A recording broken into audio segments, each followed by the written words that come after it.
Hi guys, welcome to take it easy Tamil. நான் தான் உங்கள் பிரவீன். இன்னைக்கு நம்ம வீடியோவில் சூடோமோனஸ் விரிடி இது ரெண்டோட பயன்பாடுகள் எப்படி, இதை எப்படி பயன்படுத்தலாம், எப்படியெல்லாம் பயன்படுத்தக்கூடாது அப்படிங்கிறத பற்றி தான் இன்னைக்கு டீட்டெயில்டாக உங்களுக்கு சொல்ல போகிறேன். இந்த வீடியோவை ஸ்கிப் பண்ணாமல் பாருங்க, அப்போ தான் இது எதுக்காக யூஸ் பண்ணுறோம் அப்படிங்கிறது முழுமையாக உங்களுக்கு புரியும். நம்ம வீடியோவுக்கு புதுசாக வந்திருந்தீங்கன்னா சேனலை சப்ஸ்கிரைப் பண்ணிக்கங்க.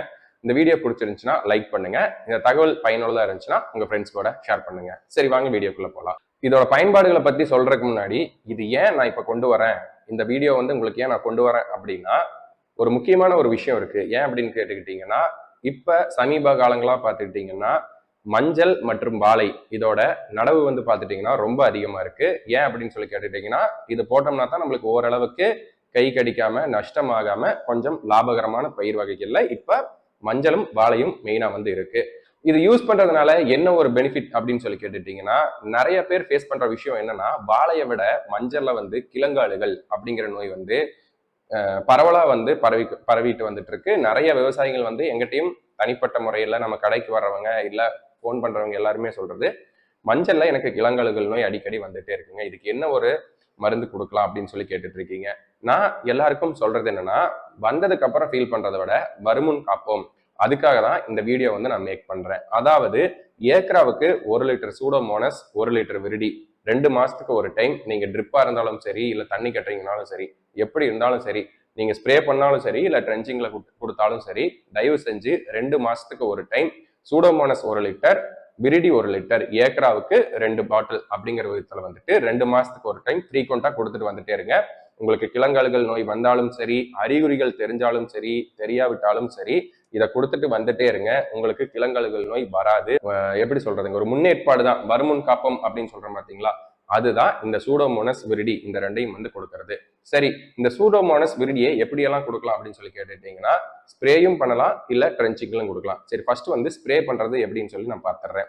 ஃபர்ஸ்ட் வந்து ஸ்ப்ரே பண்றப்ப என்ன பண்ணணும் அப்படின்னா, காலையில 5 to 7 இல்ல சாயந்தரம் 5 to 7 இந்த டைம்ல மட்டும்தான் நீங்க வந்து இந்த சூடோமோனஸ் விரிடியை வந்து ரெண்டைத்தையும் வந்து ஸ்ப்ரே பண்ணி வைக்கணும்.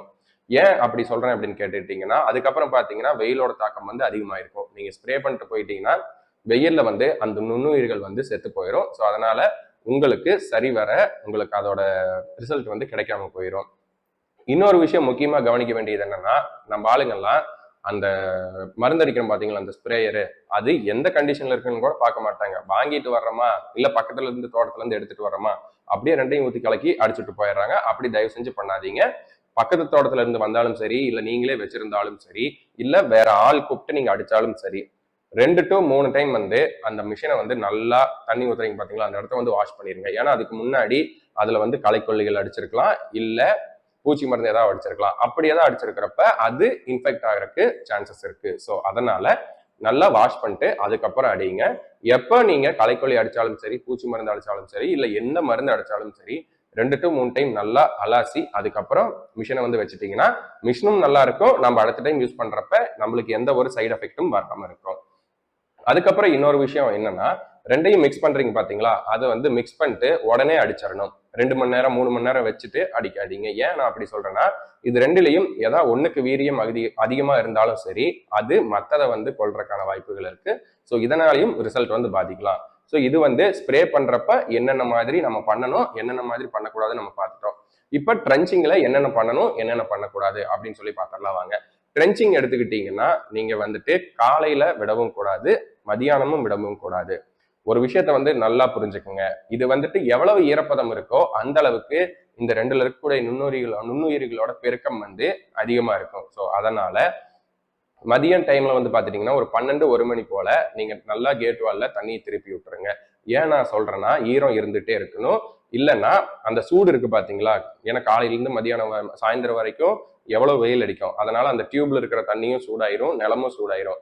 நீங்க அந்த டைம்ல இதை விட்டீங்க அப்படின்னா 4 மணிக்கு குடுக்குன்னு ஓடி போய் கரெக்டா 4 மணிக்கு ஊத்த சொல்லிட்டாங்க அப்படின்னு சொல்லிட்டு வெஞ்சரியில ஊத்தி ஆன் பண்ணி விட்டுட்டீங்கன்னா அது செத்து போயிடும், சூட்டுக்கு தாங்காம செத்து போயிடும். அதனால ஒரு 2 மணி நேரம் 3 மணி நேரம் நல்லா தண்ணியை ஓட விட்டு ஜில்லுன்னு பண்ணிட்டு நிலத்தையும் நல்லா ஜில்லுன்னு பண்ணிட்டு அதுக்கப்புறம் நம்ம வந்து இந்த சூடோமோனஸ் விரிடி கரைசலை விட்டோம்னா அதோட நுண்ணுயிர் பெருக்கம் வந்து அதிகமா இருக்கும். மண்ணில் ஈரப்பதம் எந்த அளவுக்கு இருக்குதோ அந்த அளவுக்கு அதோட நுண்ணுயிர் பெருக்கம் வந்து அதிகமா இருக்கும்.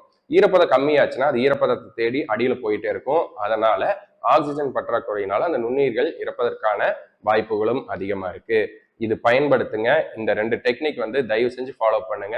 உங்களுக்கு சூடோமோனாஸ் விரிடி ஈஸிலி ஆக்சசிபிளா தான் இருக்கும். நீங்க எங்க கடையில கேட்டீங்கனாலும் கிடைக்கும்.